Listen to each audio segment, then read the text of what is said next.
Well, welcome to Authors in Conversation. Today I'm talking to Sarah Greener about her fabulous book, The Off Switch, How to Run Your Business So That It Doesn't Run You.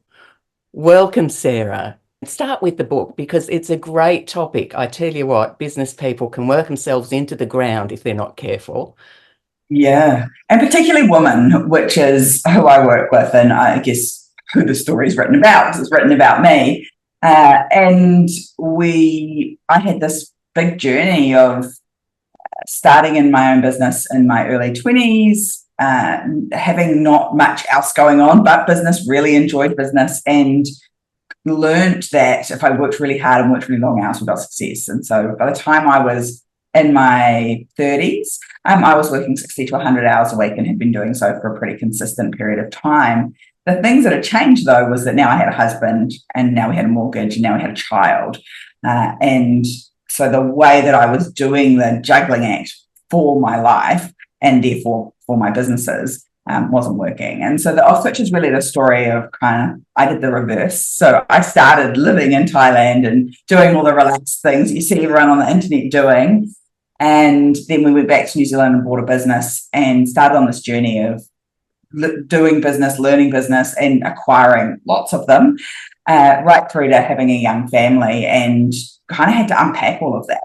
And the off switch is the story of that, and then the frameworks that I use to do that, so that if this is something that you're really struggling with, if your business now feels like an absolute ball and chain, like you're trapped to it, that you can grab the book and do the work for yourself to unpack that, because I don't think anyone should live that life. I think it's really important as women that we're really clear about why we're building the business, because most of us aren't just getting in to hit a number somewhere like the sales figure or that. And I'm not sure if that resonates with you, but making sure that why we got into business is still present. And most of the women I work with get into business because they want some sort of freedom and flexibility, first and foremost, for themselves and the people they love.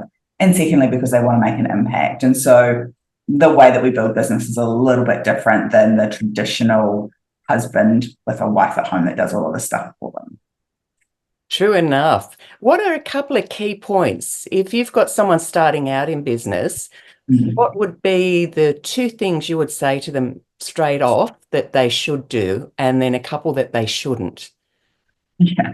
So the first thing is that you want to be really clear on what you're building from the start. So you're always building today for future you. So what does future you need 10 years from now? Because our chapters and seasons in life change, especially if you're a mum.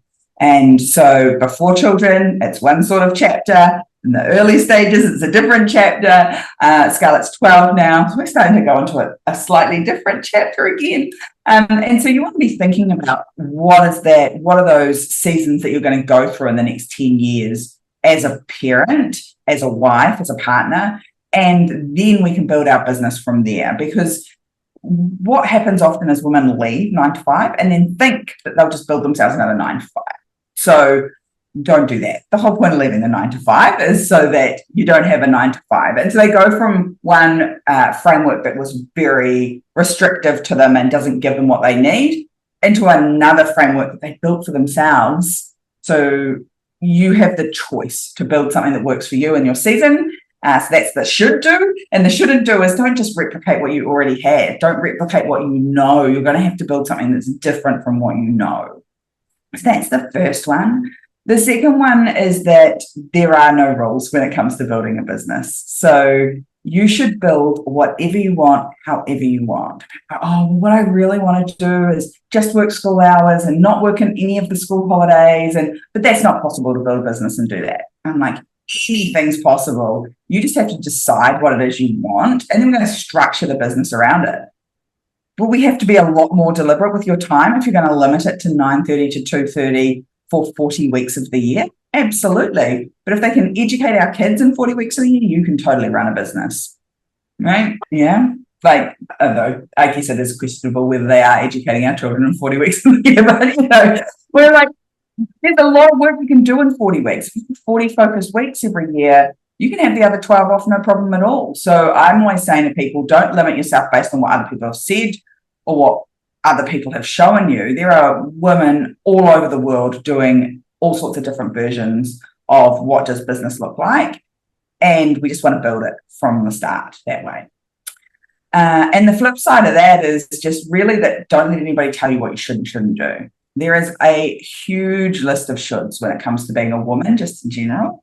Then we can add to that the list of shoulds when we're a mum. And then there's a whole other list of shoulds as a woman in business, and they're completely different from men.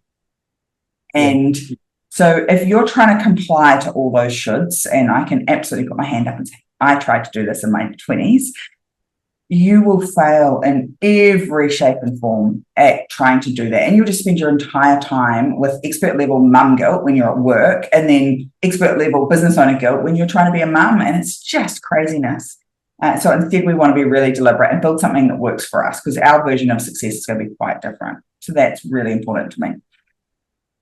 And then the last thing I think is really important is that it's just a step-by-step process. I think now I was lucky to start businesses and grow up around businesses in a world where social media didn't exist. What you really should do is know what you're building and step-by-step build towards that without comparing you to anyone else's journey or experience or where they're at. It's super easy now to look at what everyone's doing. Like I see these questions all the time in communities where people are like, oh, well, I'm starting this from scratch. And I'm like, cool, so you're at chapter 1. And like, but I see other people in my industry that are doing this or this or this. And I'm like, yeah, but they've been operating for 5, 10, 12, 20 years. You can't compare. So that's the next one, is that you should really stay in your lane and focus on your journey. Be excited and celebrate other people having successes, and remember to do the same for yourself.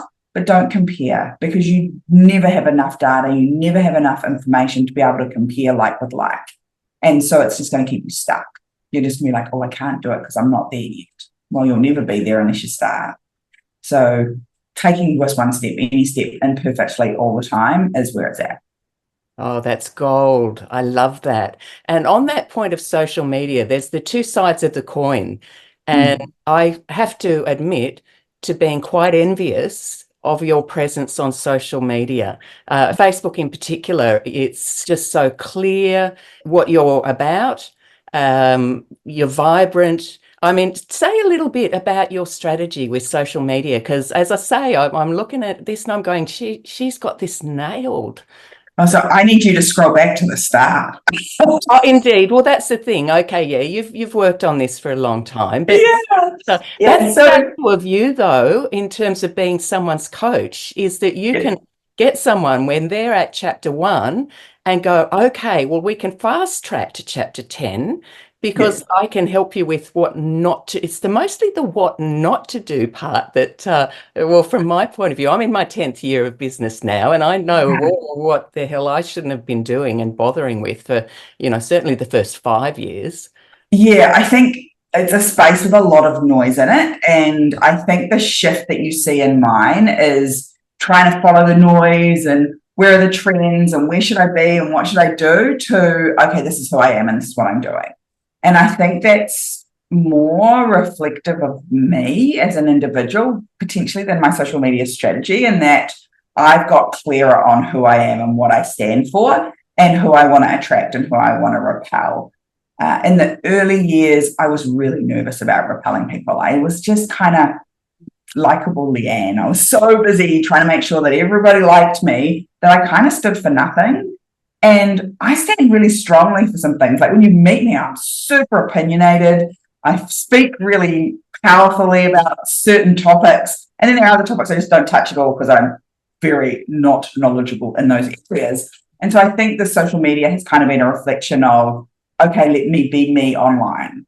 And some people are going to hate that, and some people are going to like that, and some people are going to love that.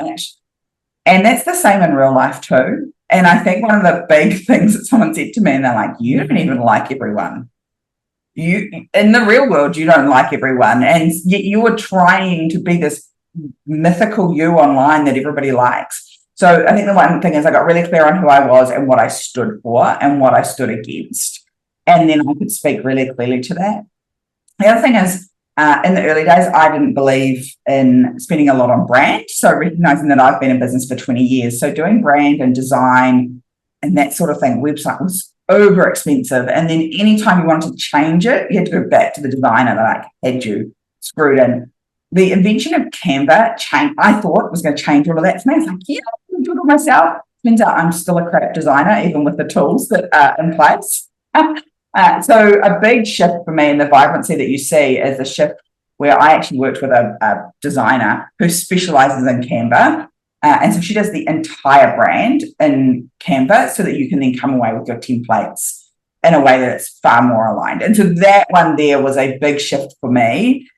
And she basically drew my wardrobe into my brand. She's like, everything's really dull in your existing brand, but when I meet you, you wear bright yellow and bright pink. And I was like, oh yeah, that was another piece of finding my way back to myself. And she's like, well, that needs to show through. You're not this black and white corporate person. And I was like, well, yeah, truth. So she got very, very clear on it. She really worked on pulling out the values and the things that I stood for and then represented that in the brand. And then we've just been really consistent about it. And so the two pieces together, who am I? What do I stand for? What's the impact I'm making in the world? So I'm on a mission to help 100,000 women make multiple six-figure profits and six-figure salaries, because if you're not making both, you don't have a business, you have a really expensive job. To co-parent, even if they live in the same household with their significant others, because again, we're still doing too much of the labor, and to share the second shift. And so if I stand for that mission, I've got to talk really clearly and concisely about that. And then the other thing you'll see is that I never use any filters. I show up often with no makeup on. And that's, again, really taking a stand for it's hard enough to show up in business with all the expectations. I'm not going to stick a filter over my face so that you think that I look like a model. I don't. This is how I look. And you're not going to have a flinch factor when you meet me. And that's been really helpful for me to feel congruent with what's happening online for me. And I think the last thing I would say is that the envy piece is really useful. I used to worry about that. I was like envious or jealous of what some other woman was doing in their business, or they had something that I didn't. And now I know it's just my emotions telling me that's something that I don't have yet, and that's something that I want. And so now I'm getting much better at going, oh, that's super interesting. Wow, that's amazing what they've done. And how do I now apply that to me in a way that's congruent for me? And that was a big shift. So, yeah. That's a beautiful point. Actually, it reminds me of my first coach said something to me that really resonates when something like this comes up. And she said, funny thing about words, Jane, we think they mean something. So for me, the word envious actually equates to being aspirational. Yeah, Yes. envious. Yeah. You're going, Yeah. hey, yeah, I should lift my game a little bit. And Yeah. so isn't it? But it is that funny thing about words. We Yeah. think they mean something. Well, it's what goes on in here that we really need to be able to tap into. But wow, honestly, I'm so glad that I've invited you to come in for a conversation, because I'm ticking boxes left, right, and bloody centre all over the place. But now what I'm interested in too is the Moxie movement. Tell me the word Moxie again, words, we think they mean something. What does that mean though? Yeah, it does. It has an absolute meaning for me. So I've been looking for a long time for something that resonated with what is it that we do in business, and what is it that I do when I help women in business, because I'm a generalist. I'm not a specialist. I'm not someone who's like, I'm going to help you just with your Facebook ads or just with making more money by doing this particular thing. So I'm a massive generalist. I've been around business 20 years. I've been in lots of different industries. And I was like, what do I actually do? And what I do is I give people the know-how, which is what Moxie means. That person's really got the know-how, they've got the understanding, they get it. And it means to have the confidence, the grit, the resilience to do what needs to be done. Because you can't have Moxie if you don't know what you're doing, and then you don't have that grit and resilience to keep going. And my experience in business is that you require both. You can be as gritty and resilient as you like, but you don't know what the next right step is, you're going to stay stuck. You can know everything there is to know about business, but if you don't have the grit, the resilience, and the confidence to take the next step, again, you're going to stay stuck. So you need both. So that's what Moxie means. And that's what we use it in the context, is that we've got to give them both. So we've got to give them both the understanding of themselves, their inner game, and level that up to the level that they want their business to be at. And then we've got to give them some frameworks that make that easy to do, because nobody teaches us how to be a leader in our business, and nobody teaches us how to build systems, and nobody teaches us how to manage our time in alignment with the 332 things we have to do as a woman and juggle it all. So creating frameworks for that has really helped. Oh, so good. And listen, where can people catch you, Sarah? How do they find you? So probably the simplest place to find me is on Instagram. I'm just Sarah Greener Coach, and it's greener like the grass is greener. Beautiful. Thank you so much.